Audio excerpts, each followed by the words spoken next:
The number of quality anime coming out this season is insane, and while I knew 86 was going to be amazing just based on the buzz and what I read about the show going into it, I was still taken back by not only the level of production quality. I mean, the episode kicks off with this insanely well animated mixture of 3D and 2D as you have these like spider-like robots moving around in a battlefield. But even the simpler moments of characters talking, there's so many times like characters' arm would move as they talk in a very realistic human fashion, as if we weren't going to have the standard, here's the static shot, maybe a little bit moves as they talk. No, there was quite a few moments where I was like, holy shit, so much is moving when characters are literally just talking. The production quality based on a lot of the promotional material, I was pretty sure would be impressive unless it was only a highlight of the good stuff they were able to make. But the thing that really took me by storm is how fresh, exciting, and brutal this military story is. There's a couple of goofy moments throughout the episode. I mean, we have one moment where, for probably the first time in a long time, if ever, freshly made food, nothing artificial with real eggs and milk, and she's having that anime blush and reaction. But this is a story where you have basically like a pilot, so to speak, someone who gives orders on the battlefield, the handler, the one who tells the units what to do and where to go. And throughout the first half of this episode, there was a very interesting question I had of, is there actually humans inside these machines? And if there isn't, why is she so drawn to them and treating them like human? And if my thought was that maybe just AI have gotten so advanced that she sees them as human, and the rest of the soldiers sees them as just literally machines to be broken down and replaced. I wasn't expecting in this episode to see it from their side, because throughout the episode you get this feeling that she's a really good person, but potentially is held down by this viewpoint that society just doesn't agree with. And I was like, okay, this could be very interesting, because apparently we're having a bloodless war where she writes down the casualties of any battle, and she's told by, I believe it was her uncle, to not record that. The reason being is that there is no casualties. They don't count as human. And I'm like, okay, there are clearly no people inside these bots, right? It's clearly her just believing because they talk to her. And then you switch over to her new squadron, right? The one that everyone who is the handler for ends up going crazy, killing themselves, or requesting a leave of absence. They are humans through and through, living in much shittier conditions compared to the higher ups in the different sections of the military. And these bots that they use are piloted by real humans, and to see the suffering at the end of the episode where one of their own needs to be put out of their misery by their leader who's known as the Undertaker. This show is insane. This show is going to have, I think, some of the more emotional, war-torn stories that anime has probably seen. And to already know that this is going to have at least 24 episodes because it's a split core, we get the first half now, and then the next half starts in October. A1 Pictures is coming in hot with this show, and I was taken back by the time the ending was happening and just the credits started to roll before the opening kicks in. I was just left near speechless saying, what the hell?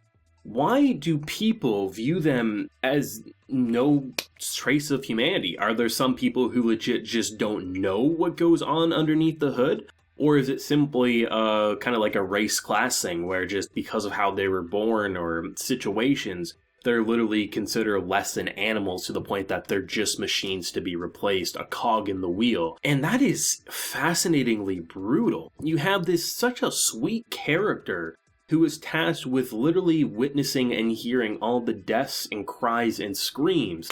And I was firmly believing it was just going to be a robotic thing where they just felt like human but they weren't. And that was going to be interesting enough. But by having actual people pilot them and seeing what they suffer through, the fact that they call their handlers and pretty much everyone outside their group pigs, I mean, this is going to be interesting because it really does feel like Lena is a character who is a good person through and through, and if anyone could probably break through to this crew, it probably is her. But it doesn't change the fact that she's just a small snippet of the whole chain. There's going to be a lot of death, and I'm curious if it's going to be like a combination of stories where from her side she's going to try to get the military to like actually say they are people and maybe give them human rights or something, and then from their perspectives, are they going to try to have like a rebellion against them because they just are sick of being mindless fodder for them? Is there more to it than just them being people not treated as such? Is it like there's so many ways this story could go insane, but I just can't stop thinking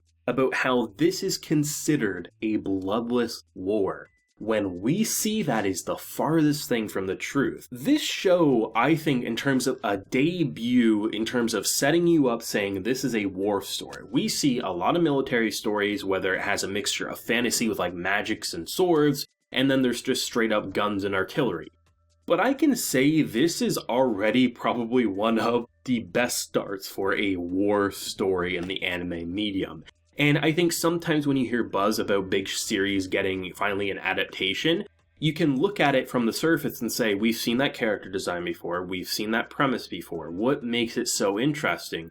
But with the music, the directing, even outside the insane animation for the action, this was painful and immediately got me to feel so bad for what the soldiers of this battlefield are tasked to do and their new handler with this impossible situation. They did a great job of like info dumping as well, just like casual explaining like how they connect to these like bots and things like that. There was just so many little bells and whistles that were like, this show, it's amazing. It really is one of, if not my favorite debut episode of the season. I'm a sucker for a good war-torn story, but this one really took me by storm. The voice acting, amazing. The opening song I thought was just great. I've seen a different reaction saying like the opening song doesn't fit with the theme, but I mean, I guess I could see where maybe people are coming from, but the song's just so great. I need something to kind of like get me excited for the hell that I'm going to experience. And yeah, this one, if I needed any convincing to continue with, which I didn't think I did, this one says this is going to be one of, if not your most anticipated Saturday shows going forward. 86, which has a weird name because it's literally the numerical 86 followed by the words 86, but you know what? Anime has weirder names with light novel titles going on for 20 sentences. I think I can accept this one, especially given the circumstances of these characters. I think, though, probably the thing I'll take away the most out of everything that this episode showed us is when she's saying goodbye to her old squadron, they're pretty much just laughing in her face, like saying, say hi to the Undertaker for us. I'm not sure if that's because they hate that squadron or they hate her or a bit of both, but that was pretty bone-chilling, especially considering that it really does feel like I understand the circumstances of given what you're forced to do and how you're treated, but like this girl is trying her damnedest and hopefully she'll be able to break through to her new squadron, but still, like the fact that when people die, she can't record them as a death, like how do you do that? And it's understandable why she's so prone to wanting to help these characters because literally seemingly no one else wants to. So I don't know, man, there's been a lot of things that have left me near speechless in anime, but this is one that has definitely imprinted itself in my mind. Even if this show crashed and burned, I don't think I could forget this first episode in the slightest. Let me know your thoughts and feelings on this insane debut. Were you a fan like myself, or was this something just not for you? Let me know your feelings down below. Of course, if you enjoyed the video, leave a like, share your support, and remember to hit that subscribe button if you happen to be new around here. So until next time, everyone, please take care and have a good one.